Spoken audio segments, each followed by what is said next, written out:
πράγματα είναι λίγο περίεργα. Βλέπουμε και τα μηνύματα, διαβάζουμε μάλλον του κόσμου. Υπάρχει μεγάλη πικρία και μεγάλη απογοήτευση για τη νέα ήττα της Παναχαϊκής. Γιάννη, να σου πω την κουβέντα που μου είπαν πριν από λίγο, στην πρώτη επικοινωνία που είχα λίγο στα πολιτικά, μία κουβέντα μου είπαν από πλευράς διοίκησης, τραγωδία. Νομίζω ότι αυτή η λέξη τα λέει όλα.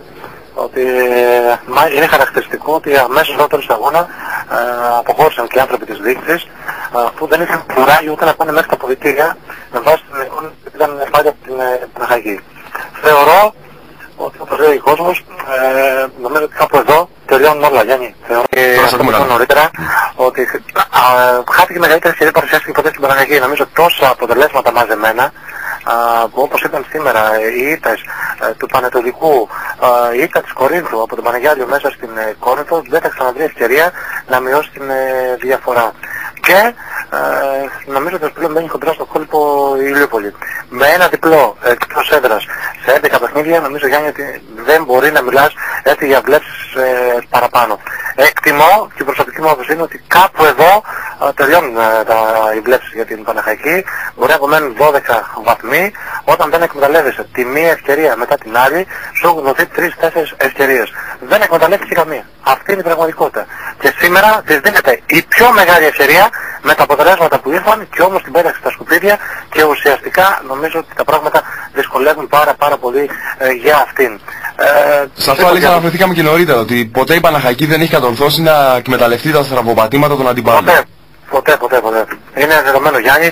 Ίσως, Γιάννη, να μην κρυβόμαστε τώρα, ότι δεν υπάρχουν και δυνατότητες να πάρεις ένα παιχνίδι. Δεν μπορεί να έχεις μόνο ένα διπλό σε 11 παιχνίδια. Είναι πολύ μικρή συγκομιδή. Βλέπεις τώρα ότι και άλλες ομάδες που είναι ακόμα και στις τελευταίες θέσεις κερδίζουν εκτός έδρας παιχνίδια. Έχουν κάνει 2 διπλά, έχουν πάρει κάτι πολύ περισσότερους βαθμούς εκτός έδρας από την Παναχαϊκή. Τα πράγματα θεωρώ ότι δυσκόλευσαν, είχαν δυσκολεύσει το τελευταίο διάστημα. Κάπου σήμερα νομίζω ότι εκμηδενίζονται οι ελπίδες που είχε για το κάτι παραπάνω και δικαιολογημένα ο κόσμος βράζει. Εντάξει, θεωρώ και από την πληροφορία είχα ότι η Σαλαμίνα δεν ήταν καμία σούπερ ομάδα, είχε πολλά αμυντικά προβλήματα, δόθηκαν ευκαιρίες στην Παναχαϊκή, δεν τα κατάφερε και μοιραία ήρθε μια οδυνηρή, αν θες η πιο οδυνηρή ήταν του φετινού πρωταθλήματος. Όταν εκ των πραγμάτων ξέρεις ότι ο Πανατολικός έχει χάσει, γιατί το ξέρεις πλέον στο δεύτερο μήνυμα, έχει τελειώσει το παιχνίδι.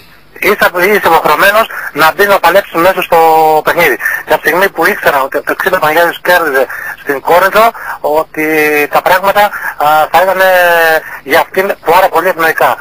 Δεν πάλεψα από τις δικές μου πληροφορίες και σου είπα ότι με μια λέξη θα απολύω ότι και από την επίσημη διοίκηση που ήταν τραγωδία.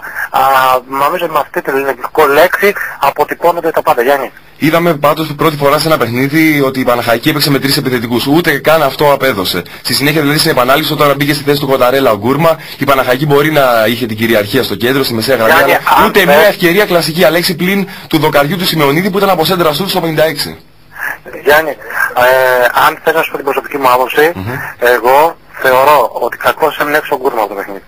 Ένας ποδοσφαιριστής που σου έχει κάνει το καλύτερο παιχνίδι του, σου προέρχεται από 2 γκολ, έχει ανεβασμένη ψυχολογία. Εγώ περίμενα τον Γκούρμα σήμερα, ο προπονητής, θα το χρησιμοποιήσει από την αρχή. Προσωπική μας εκτίμηση, έτσι, και το έλεγα όλη την εβδομάδα, θεωρούσα ότι ο Γκούρμα έπρεπε να ξεκινήσει. Δεν ξεκίνησε, δέχτηκε τον γκολ πολύ γρήγορα του Τζουκαλίκη στο 20ο λεπτό. Τώρα έγιναν οι αλλαγές.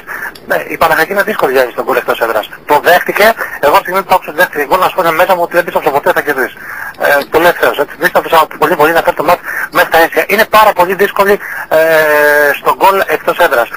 Και ειδικά από ακριβοπληρωμένους ποδοσφαιριστές, να μην γελιόμαστε, ότι έχεις την απέτηση να σου καθαρίσουν κάποια μάτς εκτός έδρας. Η Παναχαϊκή αποδεικνύει ότι δεν έχει τους παίκτες με το ειδικό βάρος για να κερδίσουν τα κρίσιμα παιχνίδια εκτός έδρας. Αυτή είναι η προσωπική μου εκτίμηση, γιατί πλέον με ένα διπλό σε 11 παιχνίδια, Γιάννη, δεν μπορεί να είναι σύμπτωση, δεν μπορεί να είναι ατυχία.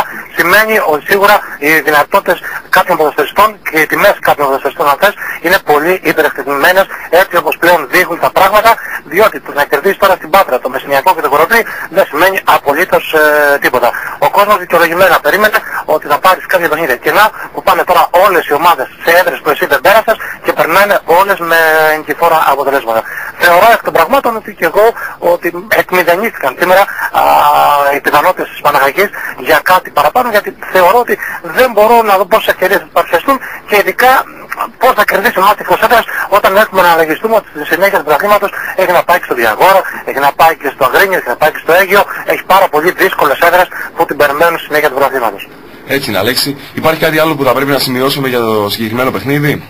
Γιάννη, για το παιχνίδι και για ό,τι προκύπτει, έτσι, και την επόμενη μέρα, που γιατί αυτό είναι το σημαντικό. Η επόμενη μέρα της Παναχαϊκής. Η επόμενη μέρα σίγουρα την απασχολεί. Ξυπνάνε μνήμες, Αλέξη, κακά τα ψέματα.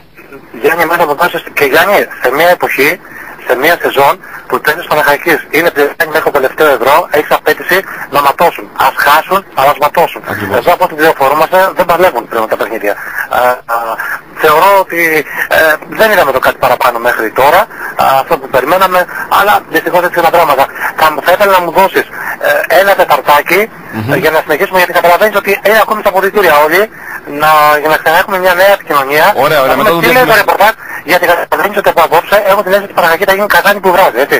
Για να αντιλαμβάνομαι και από τα μηνύματα που έχω ακούσει μέχρι τώρα. Είναι πολλά, άρχισα να διαβάσουμε και ακόμη περισσότερα, δεν μπορείς να φανταστείς τι γίνεται. Και είναι λογικό.